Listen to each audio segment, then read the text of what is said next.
The carriage lurched forward into the frozen dark, and Helene Terrell-Sen pressed herself flat against the seat, barely breathing, barely blinking. She had not packed everything. She had not even packed enough. One trunk, a small pouch of silver coins, and the Luna ring cold, heavy, 3 years of pretending, which she had already pulled from her finger and left on the throne room windowsill like a quiet sentence she could not take back. That was all she had taken from 3 years of being Queen of Valdemar. The horses surged hard through the rear gate of the Nurgard Palace, wheels cracking over frost-laced stone. She had pressed 2 gold coins into the driver's palm and told him one thing: don't stop. Don't slow down. Don't look back. She twisted around and peered through the small rear window. The palace was still blazing, every tower lit, and even through the snow and the dark, she could already see the great iron doors thrown open. Figures pouring down the stone steps. They had noticed. Then came the sound she dreaded most. Hooves. Hard. Fast. Getting louder. He was coming. Quick pause, comment where you're watching from, and if you're enjoying this story, please like and subscribe. I've got a lot more coming. Chapter 1. 3 days earlier, the East Hall had smelled of pine resin and cold stone, and Helene had walked into it the way she walked into every room in the Nurgard Palace, quietly. With her hands folded and her face composed, and every one of her real thoughts buried so deep they barely even disturbed her breathing anymore. She had learned that in her first year here. Composure was the only currency Tristan's world respected. The royal chancellor had his back to her. He was sorting documents at the long oak table with the nervous, rapid precision of a man who did not want to be caught, and he wasn't, not exactly. He heard her step and turned, and his expression did the thing it always did in her presence, slid into careful blankness. Not unkindness. Just the particular absence of expression that said, without words, "You are not the person I answer to." He gathered the papers. But not fast enough. She only needed a single second. One corner of one page, visible for a breath before his hands covered it. A name. 2 words in the clean, certain script she had spent 3 years learning to recognize from across a room. Mira Solstrand. And beneath it, in Tristan's own hand, she would have known that angular pressure anywhere, a line she read in the space of a single heartbeat. The child is legitimate. She will take the Luna title by week's end. Helene did not react. She had trained herself out of reacting years ago. She smiled faintly at the chancellor, said she was looking for a misplaced book, and left the room as unhurriedly as she had entered it. She walked back down the stone corridor with her hands still folded and her face still smooth and her heart making absolutely no sound at all, because she had stopped listening to it a long time ago. She spent 3 days after that making preparations so quiet they were almost invisible. She bribed the reargate driver, a heavy-set man named Braun who had worked the palace for 11 years and had the particular gift of never asking questions. With 2 gold pieces and the wordless understanding that gold bought silence as reliably as anything in Valdemar. She retrieved the small brooch her mother had left her, hidden in the false bottom of her jewelry cabinet, a piece of hammered bronze shaped like a running fox, old and unlovely and worth nothing to anyone who didn't know what it meant. She folded 2 dresses and a heavy traveling cloak into a single trunk, leaving the rest, the gowns, the jewels, the embroidered slippers, the 3 years of careful, accumulated queenliness, untouched in her chambers, as if she might come back for them. She would not come back for them. On Thursday, before the palace clock struck 5, she walked out. She did not look back. She had learned that too. Looking back was the luxury of people who still believed something could change. Helene had stopped believing that so gradually she couldn't have named the exact moment.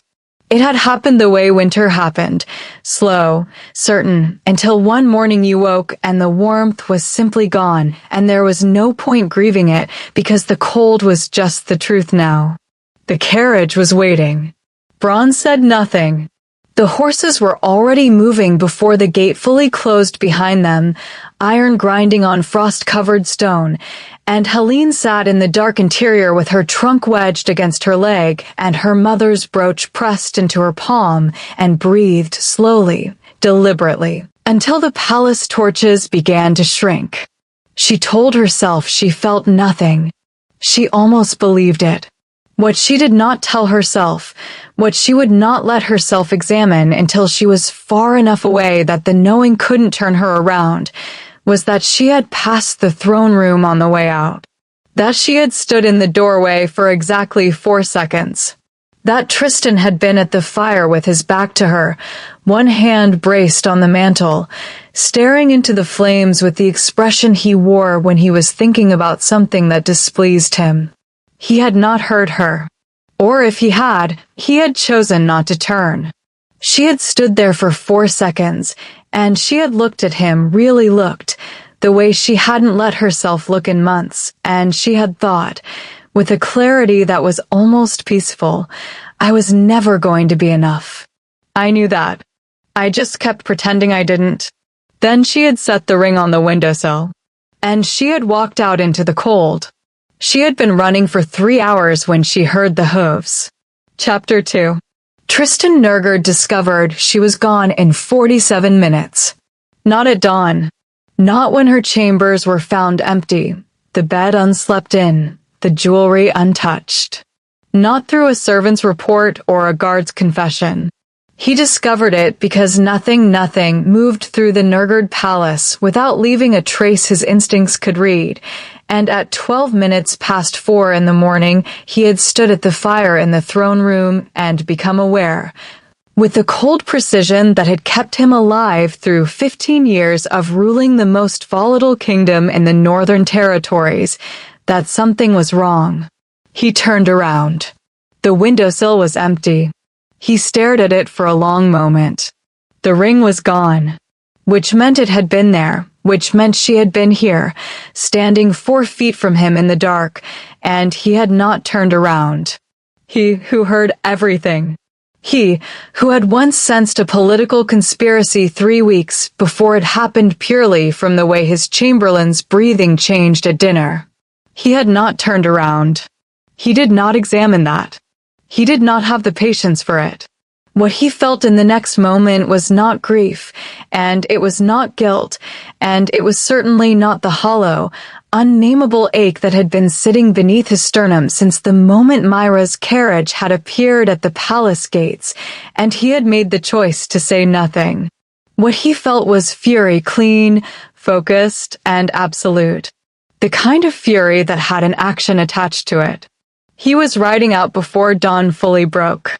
He took 2 guards, Aldrich and Sven, his most reliable, the ones who didn't ask questions, and a torch that he gripped in his right hand as the palace fell away behind them, his cloak tearing in the wind like something wounded.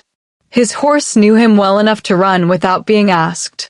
He told himself this was political necessity. A Luna Queen vanishing in the night created a vacuum that his enemies would use. Speculation. Scandal. Whispers about what had driven her out, about what it said about the stability of his throne. He could not afford instability. Not now.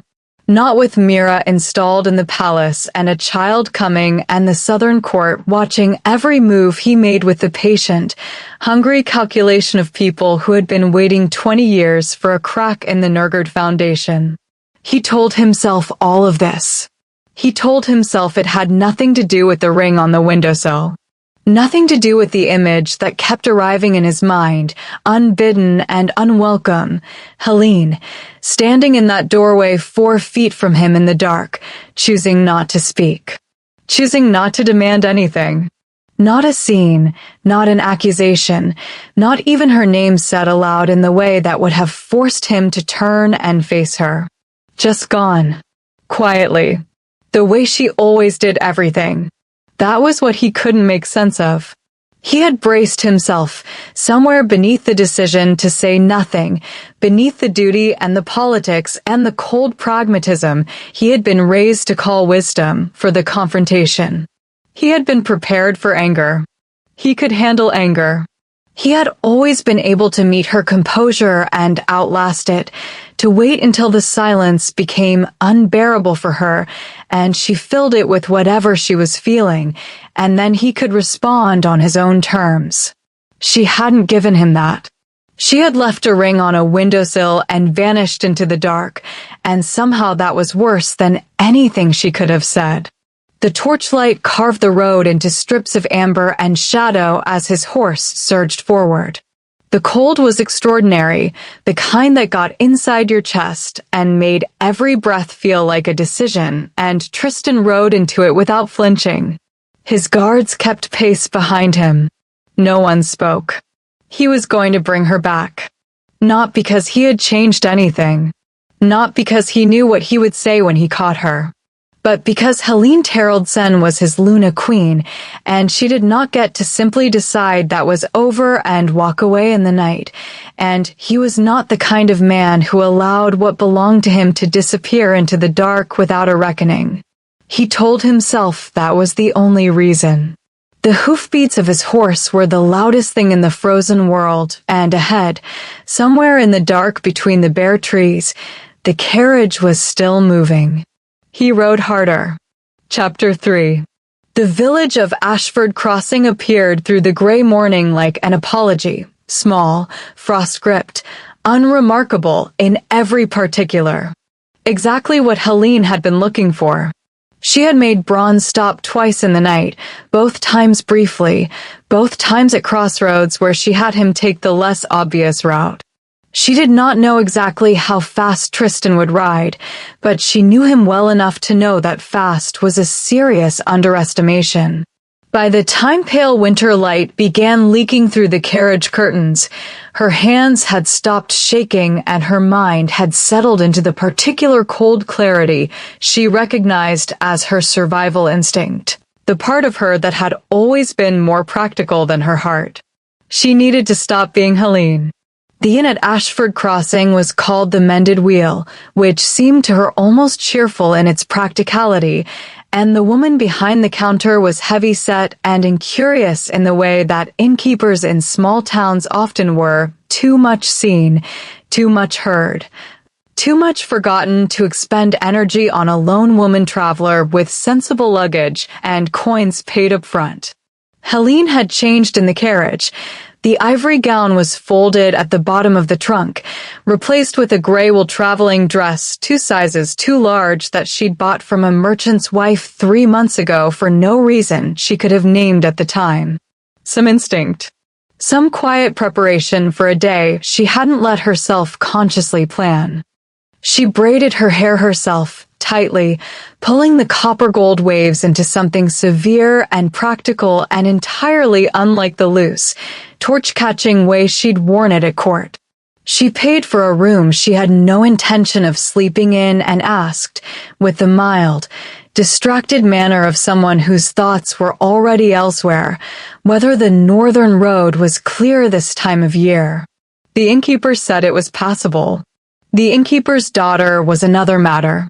She was perhaps 16, slight, with quick dark eyes that moved over Helene with a thoroughness that had nothing to do with adolescent curiosity. She refilled the tea without being asked and set down the cup with the particular quiet of someone who had been trained to be unobtrusive. Helene noticed her the way she had learned to notice everything in Tristan's palace, sideways, without appearing to look, and what she noticed made the back of her neck go cold. The girl asked where she was traveling. Just north, Helene said. Family. The girl asked what family, which was not the question an innkeeper's daughter should ask a paying guest.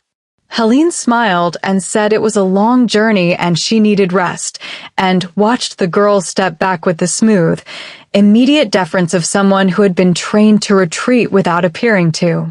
And as she turned, the collar of her dress shifted, Just slightly, just enough, and Helene saw it. A sigil. Stitched inside the collar in black thread, small enough to be invisible unless you were looking. Not Nurgard's crest, she knew every version of that. This was older. A circle with a broken line through the center, like a word crossed out. Like a name erased. She had seen that symbol once before. In her mother's things, in the years before her mother stopped talking about where they'd come from. Helene finished her tea. She smiled at the innkeeper.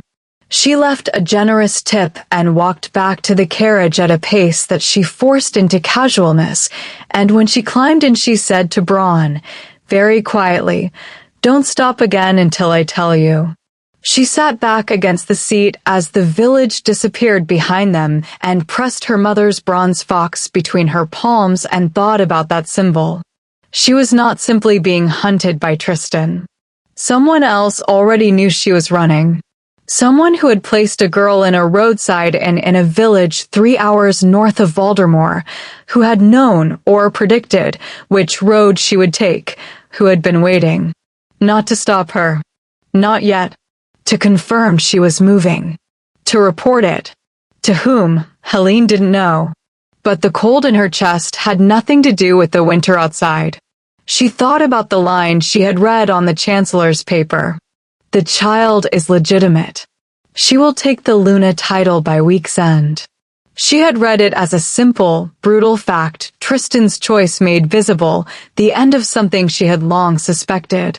But now, in the gray morning light with a spy's sigil burning behind her eyes, she began to wonder if it was something more. If the pregnancy, the timing, the decree, if any of it had been as simple as it appeared. She was still wondering when the sound of hooves found her again. Closer this time. Much closer. She pulled back the curtain. Through the bare winter trees, through the snow-hazed distance, she could see torchlight. One rider ahead of the others, faster, more determined, kept tearing in the wind. She knew that silhouette. She let the curtain fall. There was no road ahead that he couldn't follow. No town large enough to disappear into, not quickly enough. She had perhaps 10 minutes. She sat very still in the rocking carriage and thought about what she knew. She was running from a king. She was being watched by someone else. She was carrying a secret she hadn't yet opened, hidden in her mother's letters that were folded beneath the false bottom of her trunk. And the man riding toward her with a torch blazing in his fist had, 3 days ago, chosen not to turn around when she stood in the doorway. Helene straightened her spine. If he was going to catch her, he was going to catch someone he didn't recognize. Not the Luna Queen.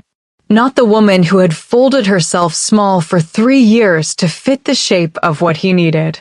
Someone else. Someone who had been learning, slowly, in the dark, how to take up space. She reached into the trunk. Chapter 4. The Luna chambers smelled of cedar and something floral that Mira could not identify and suspected had been placed there deliberately, a ghost scent, a reminder, the kind of invisible cruelty that required no confession. She moved through the rooms with the efficiency of a woman who had learned very early that hesitation was a luxury she could not afford. She had the furniture rearranged by mid-morning. She had the flower arrangements changed by noon. Small, necessary acts of occupation. Proof to herself, if not yet to anyone watching, that she was here, that she had survived long enough to stand in this room and breathe its cedar air and not apologize for it. She was not what the palace expected her to be. She had seen it in their faces, the servants, the guards, the courtiers who had processed past her with congratulations so careful they were indistinguishable from pity. They had expected theatrics. A triumphant mistress, flush with victory, settling into her prize with visible satisfaction. They had expected someone uncomplicated. Mira Solstrand had not been uncomplicated since she was 19 years old and had discovered, quite by accident, that the man she was involved with was not who he appeared to be. That discovery had cost her 3 years of her life and everything she'd thought she understood about the choices that had led her to this room, this palace, this child growing heavy and certain beneath her ribs. She was not a villain. She was not a prize. She was a woman who had made terrible decisions for reasons that were complicated and human and would not survive the telling in a court of law or a palace rumor, and she was living with that every single day. In the afternoon, when the chambers were quiet, she dismissed the attendant and locked the door. The drawer was in the writing desk, third from the left, requiring a specific pressure at the right-hand corner to release the secondary catch. She had built the hiding place herself for months ago, when she had finally understood what she was holding and what it would cost her if the wrong person found it first. The document was folded 3 times, written in a hand she had come to recognize before she understood what it meant. A court genealogist's notation, dry and technical, the kind of language designed to make the earth-shaking sound like bureaucracy. But the name in the 3rd paragraph had stopped her cold the first time she read it, and it stopped her again now. Helene Terraldson. And beneath it, a lineage that turned everything Mira had been told about Voldemort's history into something else entirely. She had not created this situation. She needed to be very clear with herself about that, not as absolution, but as orientation. She had been placed inside it by someone who had needed her close to Tristan, needed a reason to remove Helene from the palace, needed a clock started. The pregnancy had been planned for not by her, not willingly, and by the time she understood how she was being used, she was already too far inside it to simply step back out. She had made a choice then. The kind of choice that would not look like a choice from the outside, and that she would have to live with regardless. She folded the document back into thirds. She sat for a long time looking at the fire, one hand resting on the curve of her belly, listening to the palace settle into its afternoon silence. She thought about the woman she had replaced. She had never spoken to Helene. Their paths had been kept carefully, deliberately separate, which in retrospect was its own kind of answer. But she had watched her once from a window, a woman walking through the courtyard below with the particular composure of someone who had made their peace with unhappiness. A woman doing her job beautifully and privately falling apart. Mira knew that walk. She had done it herself. She rose. She crossed to the writing desk and found paper and wrote 3 sentences in a hand she disguised as best she could. She did not address it to Tristan. She did not address it to the Chancellor or the Council or any of the palace's official channels, all of which had been compromised 6 months ago by the people who had placed her here. She addressed it north. Then she rang for a servant, not her own attendant, but the underfootman who worked the east corridor and who she had identified in her first week at the palace as someone whose loyalties had not yet been purchased. She gave him the letter and a significant amount of gold and 2 instructions. This leaves through the tradesman's gate, not the main road, and you forget you ever held it. He looked at the gold. He looked at her. He nodded. She watched him go and then sat back down at the desk and did not allow herself to think about what happened next. What happened next was out of her hands. She had started the thing she could start. She had sent what she could send. Whether it would reach Helene in time, whether Helene would know what to do with it, whether any of this would resolve into something other than ruin. She pressed her hand to her ribs again, feeling the shift and settle of the life inside her, and thought, I am not a villain. I am a woman in an impossible room, doing the one impossible thing I can still do. It would have to be enough. In the courtyard below, the last of Tristan's scouts rode out through the main gate at a hard gallop, north toward the river crossing. Chapter 5. She heard the hooves for 3 minutes before the carriage stopped. 3 minutes was a long time. Long enough to make herself breathe evenly. long enough to press her mother's brooch into the hidden pocket she had sewn into the lining of the gray dress. Long enough to fold her hands in her lap and find the face she needed, not the Luna Queen's composed serenity, not the frightened woman who had fled in the dark 3 days ago. Something new. Something she was still figuring out the edges of. Bronn slowed without being told. He was a practical man. The carriage stopped at the river crossing, ice-crusted and narrowed by winter, with the torchlit shape of the Nurgard Palace guards fanning out across the road. She heard Aldrich's voice outside, the senior guard, careful and formal, and she heard Bronn's answer, calm as stone. Then silence. Then the carriage door opened. Helene stepped out before anyone could open it further. A small act and a deliberate one. She was not going to be retrieved. She was not going to be handed down from a carriage like something being returned to its rightful place. She stepped out into the snow and the torchlight and stood and waited. Tristan was already dismounted. He was worse than she had prepared for. Not because he was angry. She had expected anger, had built her whole interior architecture around the expectation of his anger, but because he wasn't. Not exactly. He stood 10 feet from her in the snow with his torch in his right hand and his cloak still moving from the speed of the ride, and his face was doing the thing it almost never did, which was showing more than one thing at once. There was fury there, yes. But beneath it, something she didn't have a name for. Something that looked, uncomfortably and impossibly, like a man who had been frightened and hadn't yet finished with it. They looked at each other for a long time. The guards were very still. Bronn was staring straight ahead at the horse's ears with the expression of a man who had decided he was not present. Finally, Tristan said, "Come home." Not a request.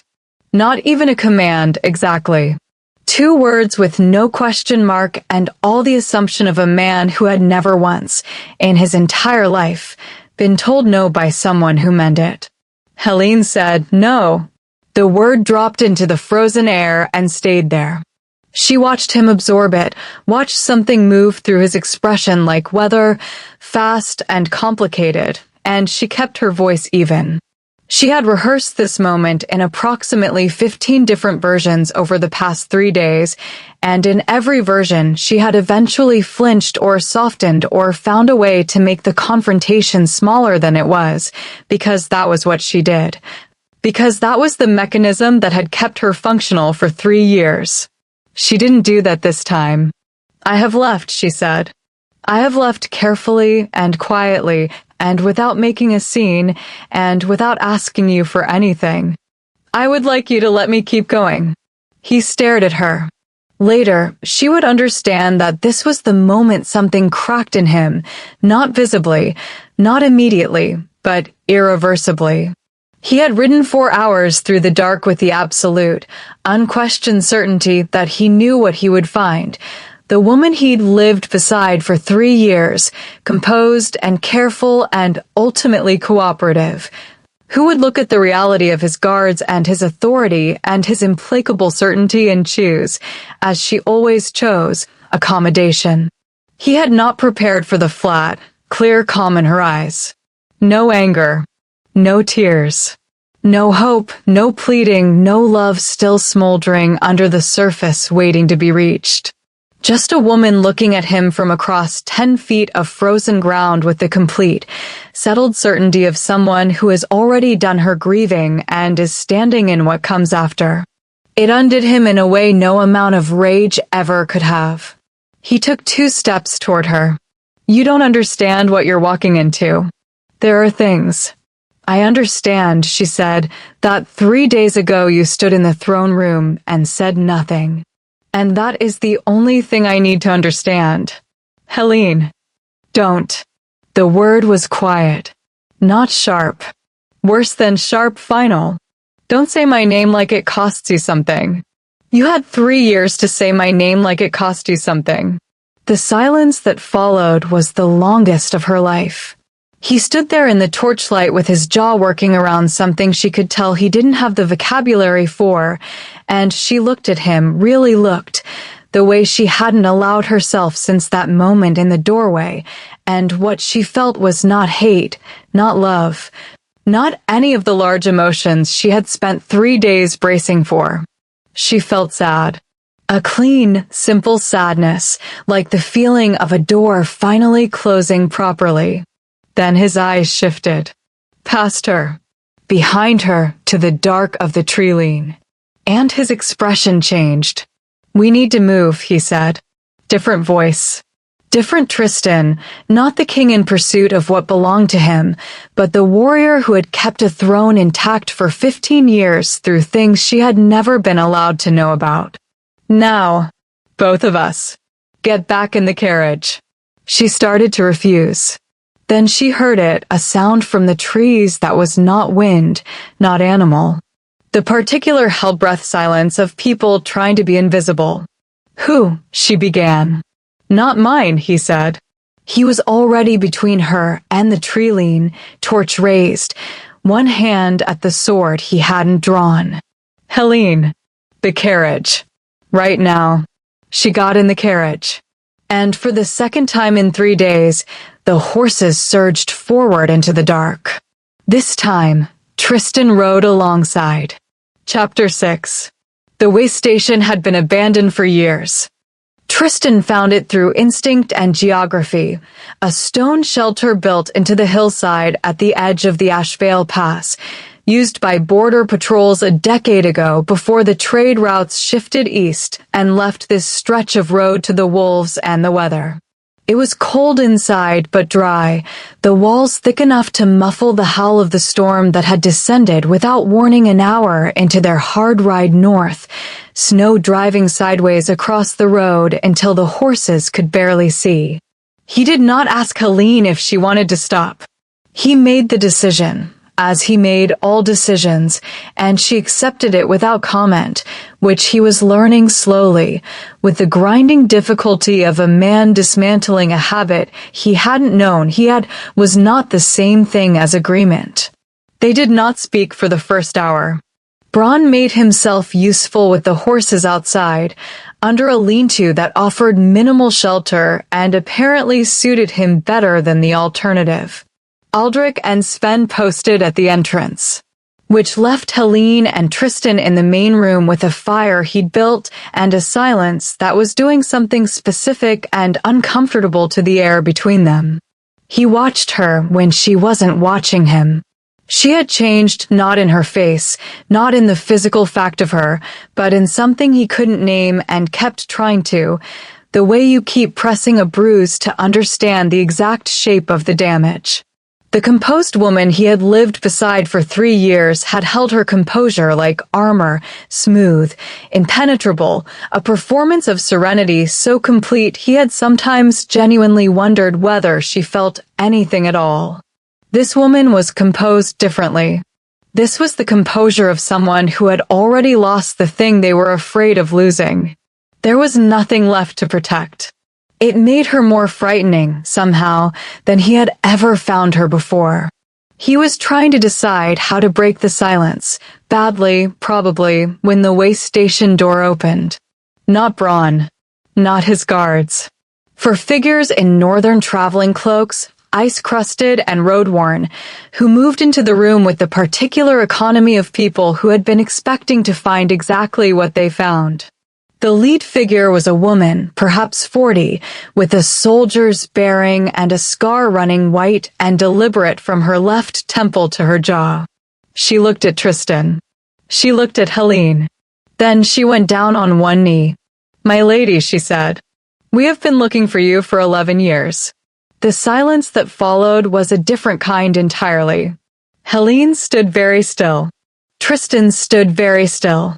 The fire moved and threw shadows, and the storm pressed against the stone walls, and the woman on one knee waited with the patience of someone who had waited this long and could wait a little longer.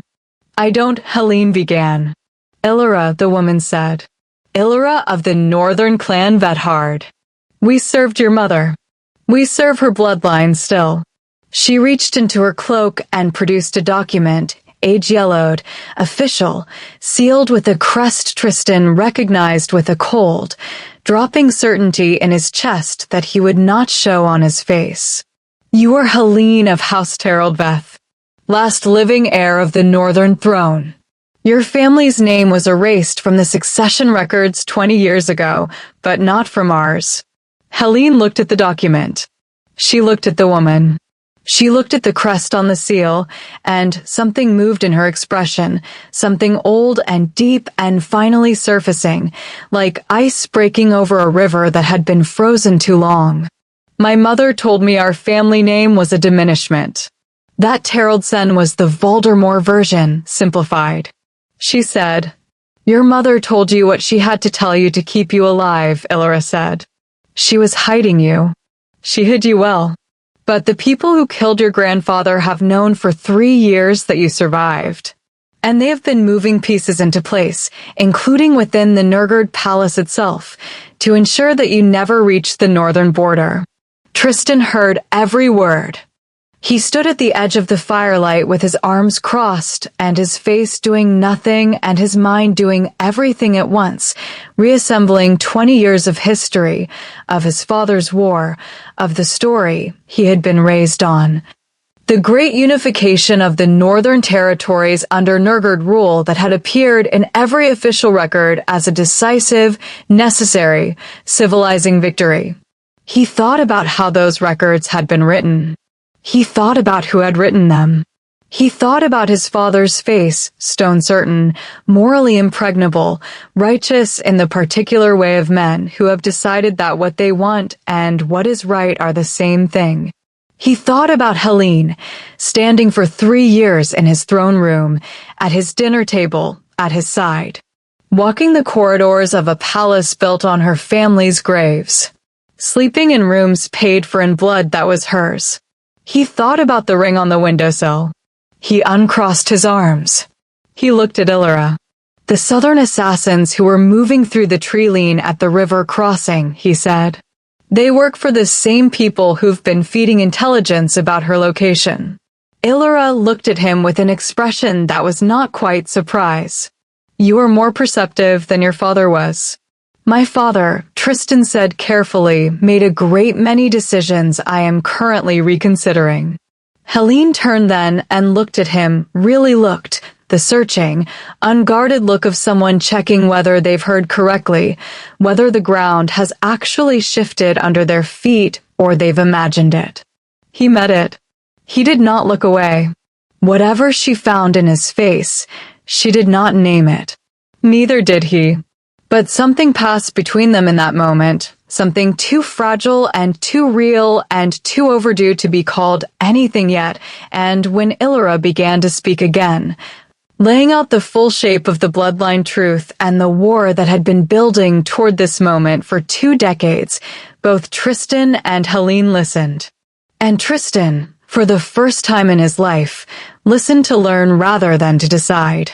Chapter 7. The assassins breached the way station door at midnight. Tristan had expected them for 3 hours. He had posted Aldrich and Sven at the entrance and spent the intervening time in a state of split attention, one part of him monitoring the storm, the positions of the northern clan warriors Illyra had stationed outside, the sounds that were wrong and the sounds that were right, and the other part doing something he had almost no practice at, which was sitting with a truth he did not like and not immediately finding a way to use it. His father had waged a war of extermination against the northern bloodline. He had grown up in the palace that victory built. He had sat on the throne that victory created. He had taken a Luna queen whose family had survived that war in hiding, and he had placed her in those rooms and given her that title and done nothing, absolutely nothing, to deserve the composure with which she had borne all of it, the quiet grace with which she had carried a weight she hadn't even known the full shape of, and he had repaid her by saying nothing when a decree stripped her of the only name she had left. He was sitting with that. It was not comfortable. When the door burst open, it was almost a relief. 3 men, Southern court mercenaries, professionals, not the kind you reasoned with. They had dealt with Aldrich and Sven outside, which meant his guards were down, which meant he was alone in the main room with Helene and Illyra and two of the Northern Clan warriors. And the math of the situation was unfavorable, but not unsurvivable if he was fast enough and cold enough. He was very fast. He had always been very cold.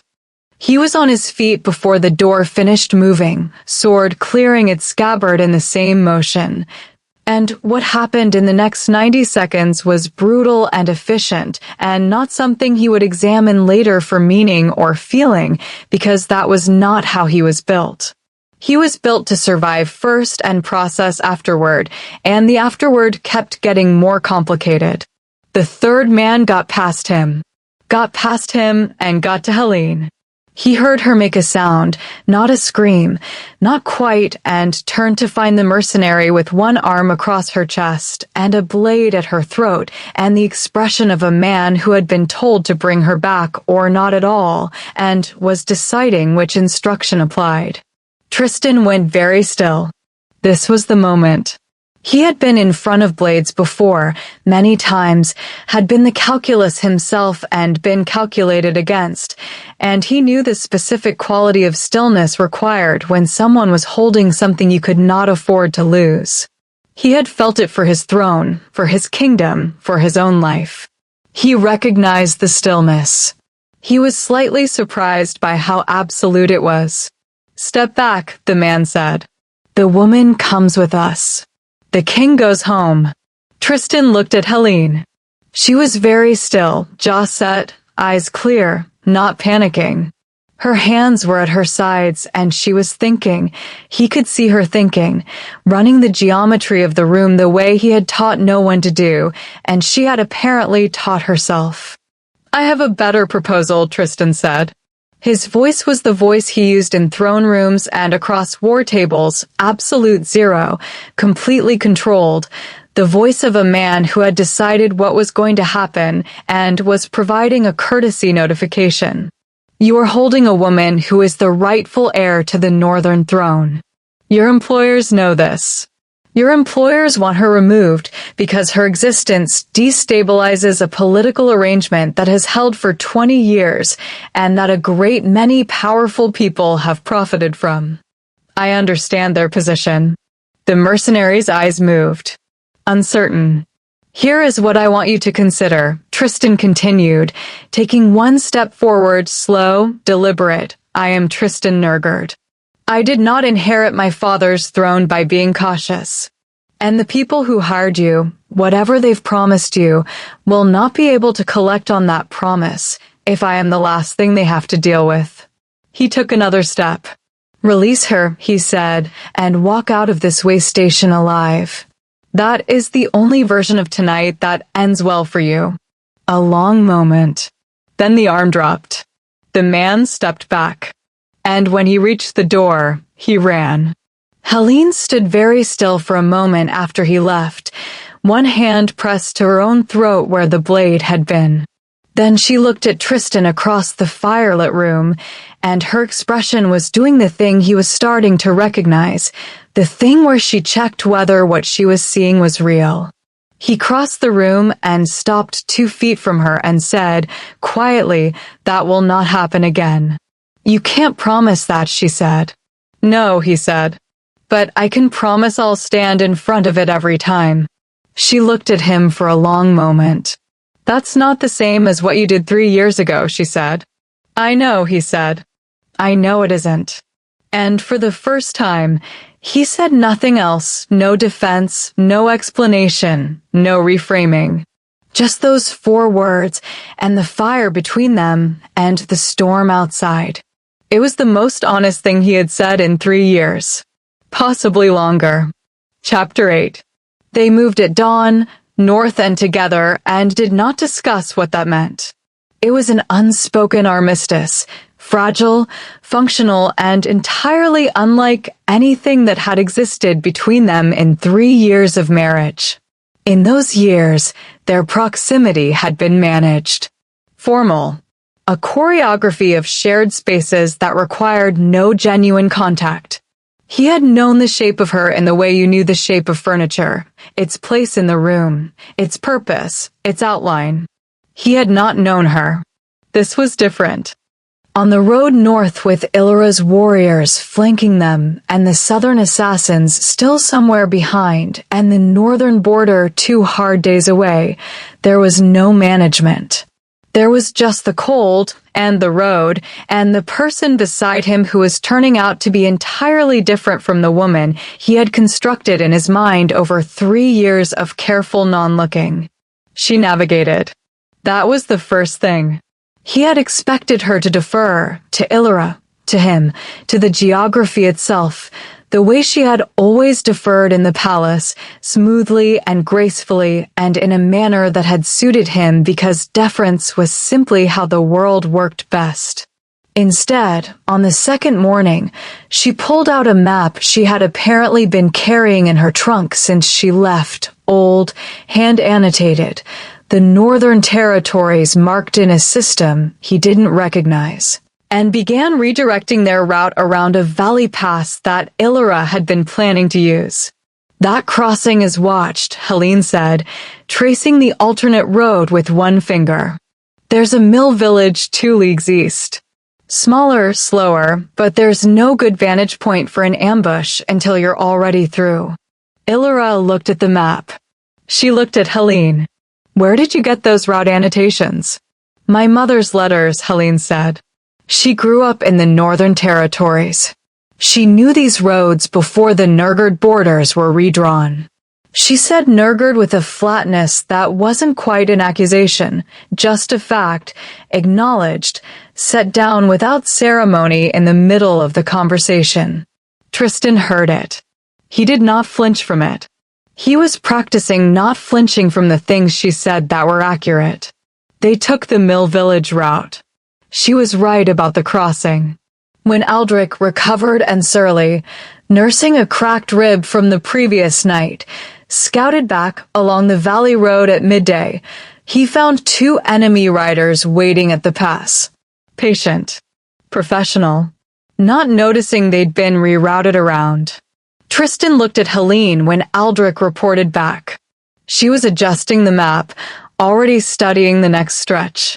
You've been paying attention, he said. She looked up. Something moved in her expression, the flicker of a person remembering that they are allowed to be seen doing something they're good at. Someone had to. He thought about the 3 years she had spent paying attention in his palace.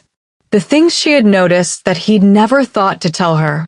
The ways she had known things she shouldn't have had access to, political shifts, household tensions, the quiet realignments of loyalty that preceded every crisis he'd managed. He had always assumed those things reached him through his usual channels. He was now fairly certain that she had been one of his usual channels, without either of them knowing it. That evening, in the shelter of the Mill Village Inn, she told him about her mother. He hadn't asked. She simply began, over plain food and a fire that was too small for the cold of the room, and he sat across from her and listened with his whole attention the way he was only beginning to learn how to do.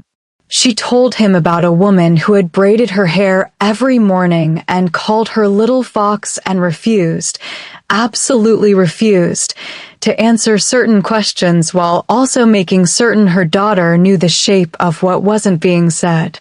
A woman who had hidden a bloodline in a diminished name and a false simplicity and a daughter raised to be invisible, and had done it with such love and such grief that Helene hadn't understood either the love or the grief until she was 20 years old and her mother was already dying. She told him this without performance, without the composed, presentable grief of a Luna queen at a formal occasion. She told him the way a person told a truth they had been carrying alone for a long time. He did not know what to do with it. He was not a man who had been given much practice in being trusted with something real. He sat with it, the way he was learning to sit with things, and he said, "She kept you alive." "Yes," Helene said. "She did everything she could to keep you alive. Yes. And then I brought you to a palace built on the ruins of what she lost. She looked at him across the fire. You didn't know. That doesn't make it nothing. No, she agreed. It doesn't make it nothing. They sat with that for a while. The fire shifted. Outside, the wind was starting again, the particular sound of a northern winter that was a warning and an invitation at once, harsh and alive and somehow honest in a way that expensive palace warmth had never been. What will you do? He asked. When we reach the north. What do you want? No one had ever asked her that. He could tell from the way she went still, not the composure stillness, the real kind, the kind that meant something had landed that she wasn't prepared for. I want to know the truth, she said finally. All of it. My bloodline, your father's war, what was taken and from whom. I want it documented and witnessed and real. A pause. And then I want to decide what to do with it. Myself. Without anyone deciding for me. That is, Tristan said, a completely reasonable thing to want. She stared at him. You're agreeing with me. I'm practicing, he said.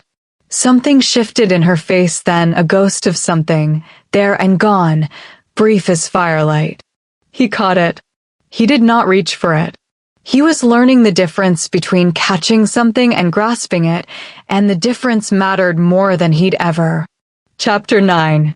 The northern border was a day away when everything went wrong. It happened at the second waypoint, a farmstead on the edge of Vethard territory that Illyra had marked as safe, a contact's property, used by the Northern Clan network for decades, reliable. The farmer met them at the gate with the right signals and the right words, and showed them to a barn with fresh straw and enough space for the horses, and Tristan took the first watch without being asked, and nothing about any of it was wrong. Until the second watch, when Aldrich woke him. Riders coming from the south. A lot of them. Moving fast, not trying to be quiet, which meant they weren't worried about whether they were heard. Which meant they were certain of where they were going and not afraid of what they'd find when they arrived. Tristan was fully dressed and out of the barn in 40 seconds. He found Illyra already outside, her expression carved from the same granite as her scar, looking at the torchlight moving through the south tree-line. How many? He said. 12. Possibly more behind. The farmer. Already gone, Illyra said, with a flatness that answered the question beneath the question. Tristan felt the cold, specific anger of someone who had made a calculation and found it betrayed, and then the harder, colder calculation of what came next. 12 riders. 4 of his own people. 5 of Illyra's. The odds were workable if the terrain favored them, which it didn't, and if Helene was. He turned around. She was there, behind him, in her traveling cloak with her mother's brooch at the collar, and her map folded in her hand, and the particular expression she wore when she was 3 steps ahead and waiting for everyone else to catch up. There's a grain cellar, she said. The farmer's wife showed me when we arrived. I thought she was being hospitable. She was showing me the exit. The wife is. She's with us, Helene said. Has been for years, apparently. She didn't know her husband had turned. She's the one who woke me. Tristan absorbed this. The cellar leads where? Half a league north, into the Vethard tree line. It's tight. Horses won't fit. She paused. I've sent Braun ahead with the horses already. He stared at her for a moment. She had been awake and planning and moving while he slept. She had assessed the situation, identified the asset, secured the escape route, and dispatched the horses, all without waking him, without asking for instruction, without waiting for permission. When did you? I haven't been sleeping, she said simply. I told you. Someone had to pay attention. There wasn't time for what he was feeling, so he filed it away in the place where he put all the things he was going to have to face eventually and said, Illyra takes rear guard. We move in 2 minutes. They moved. The cellar entrance was behind the farmhouse, a low wooden door, almost invisible under a winter's growth of dead ivy. Illyra's warriors went first, then Helene, then Tristan, and then Illyra herself, pulling the door closed behind them and plunging them into a darkness so complete that for a moment the only things that existed were the cold, the sound of breathing, and the warmth of Helene's shoulder 4 inches from his arm. They moved through the cellar tunnel by touch and by the particular unhurried pace of someone who had memorized the route on a single walkthrough. Helene moved first, because she knew the way, and Tristan followed her, and he was close enough to hear her breathe and close enough to catch her if she fell, and the tunnel was exactly long enough for him to understand. With the compressed clarity of a man stripped of everything that usually occupied his mind, that he had spent 3 years in the same building as this woman, and had never once been this close to who she actually was. They surfaced in the tree line to find Bronn waiting with the horses, stamping in the cold, and the sound of the riders reaching the farmstead behind them, shouting, the bang of doors, the particular chaos of a search beginning. Illyra's counted emergence, everyone accounted for. For of Tristan's guard. For of the 5 northern warriors, the 5th had stayed behind to give them time. Helene looked at Illyra. Ren? Illyra's face was stone. She knew the odds.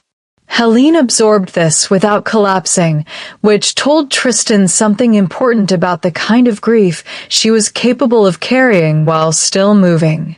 She closed her eyes for exactly 3 seconds. Then she opened them. One more day, she said. We ride through the night. They mounted.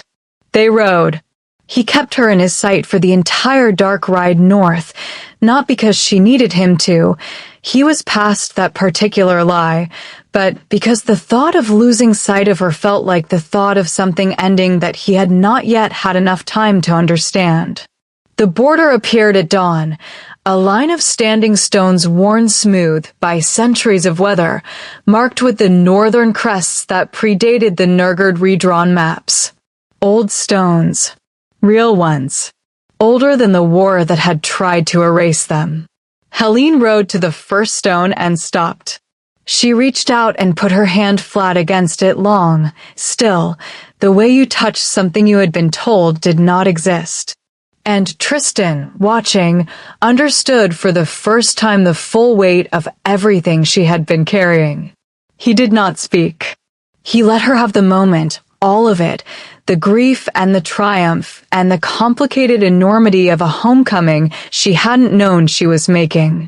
He sat his horse in silence and watched a woman reclaim her own existence, and something in his chest that had been locked for a very long time broke open without drama, without announcement, like a frozen river beginning to move.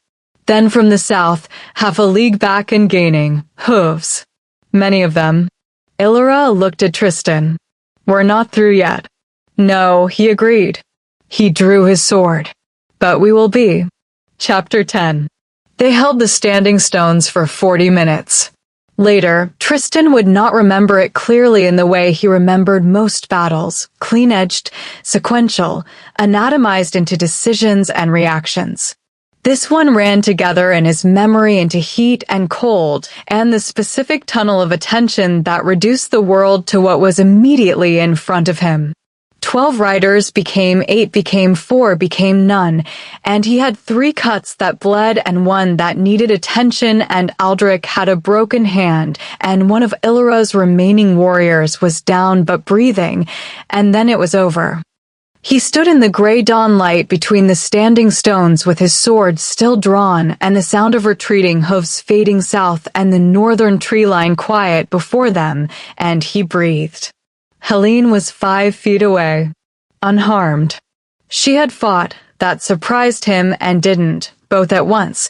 She had a knife he hadn't known about, and she had used it with the economy of someone who had been quietly learning to survive for a long time.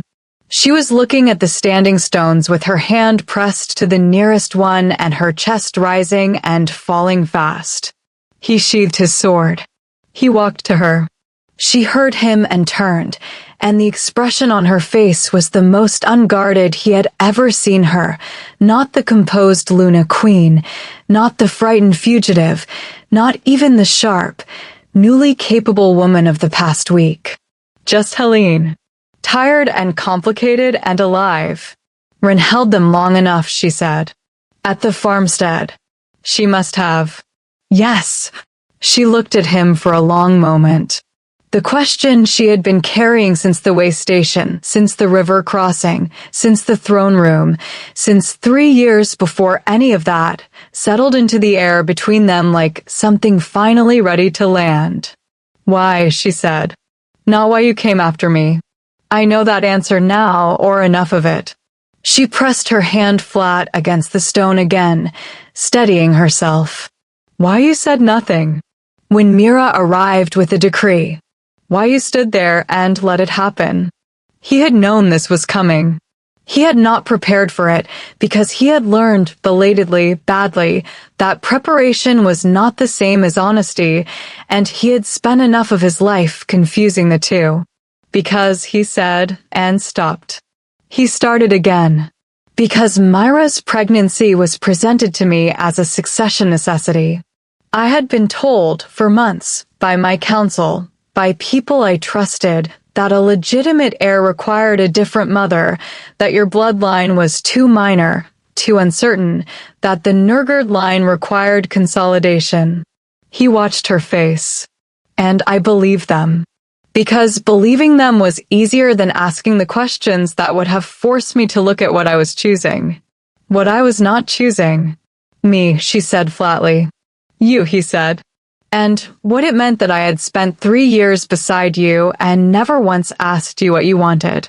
Who you were. What you were carrying. He paused. I was told things were simple. I let them be simple. Because I was a man who preferred certainty to honesty, and honesty would have required me to look at what I had made of my marriage and know what it was. She held his gaze. And what was it? A management, he said. A function. I managed you. I never knew you. Another pause. I know the difference now. I understand that knowing the difference now is too late, and also too small, and also not the same thing as fixing what I broke. I know all of that. I am not asking you to forgive it. I am answering your question. She was silent for a long time. The northern tree line was brightening with the full coming of day, and Illyra's warriors were tending their injured. And Bronn was saying to the horses with the philosophical calm of a man who had decided some weeks ago that his life had become a great deal more interesting than advertised. And Tristan stood in the cold dawn and waited for whatever Helene was going to say, and did not try to manage it. It's not enough, she said finally. No, he agreed. It isn't. It doesn't fix 3 years. No, it doesn't give me back the things I lost. The years I spent making myself small. The things I didn't become because I was too busy being invisible. Her voice was level. Not cold, level, which was different. The voice of someone speaking from a fully inhabited self.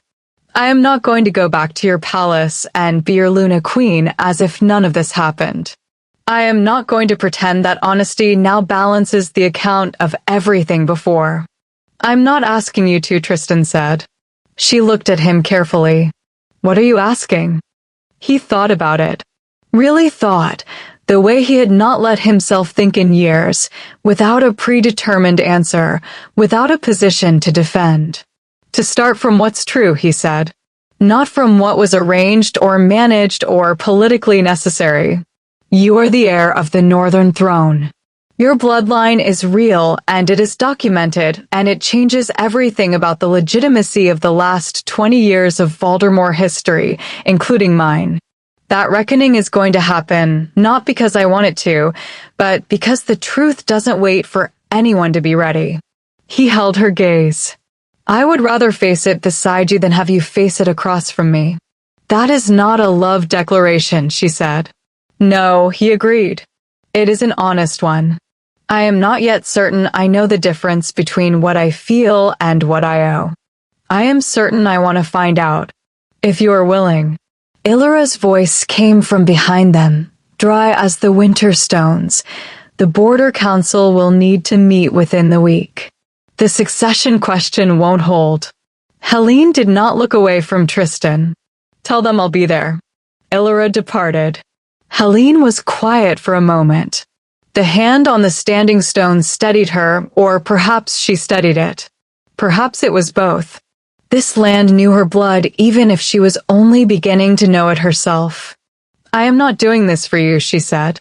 I know, Tristan said. I am doing this because I have a name that matters. A bloodline that matters. A truth that my mother hid and a woman died to protect, and a war that has been waiting to be righted for 20 years. She finally dropped her hand from the stone and turned fully to face him. And because I've spent my entire life making myself invisible, and I am finished with that. Good, he said. And he meant it simply, without any of the complicated remainder of his own pride. Good. He was glad of it. He wanted the full shape of her, the real one, even knowing that shape would be harder to live beside than the managed version, harder and realer and more genuinely herself. He wanted it the way you wanted the truth when you had been living on approximations for too long. She studied him for a long moment with those pale gray-blue eyes that had always seen more than he'd given them credit for. Then she walked back to the horses. He followed. Not because she needed him to. Not because he was her king, or her captor, or the man who had hunted her through 3 days of frozen dark with fury in his chest, and pride on his tongue, and something deeper and more honest than either that he was only now beginning to have a name for. He followed because she was walking toward something real, and he had finally decided that real was where he wanted to be. The last image was this: Helene at the carriage door, one hand on the frame. Not fleeing, not bracing, choosing, not for him, for herself. And Tristan Nurgard, the Alpha King, the man who never asked and never begged and never in his life allowed anything to simply walk away, standing still and watching. And for the first time understanding the difference between a man who takes and a man who waits to be chosen. The northern morning came up cold and bright and entirely new, and they rode into it together. If you enjoy watching this story, please like and subscribe, and I will see you on the next one.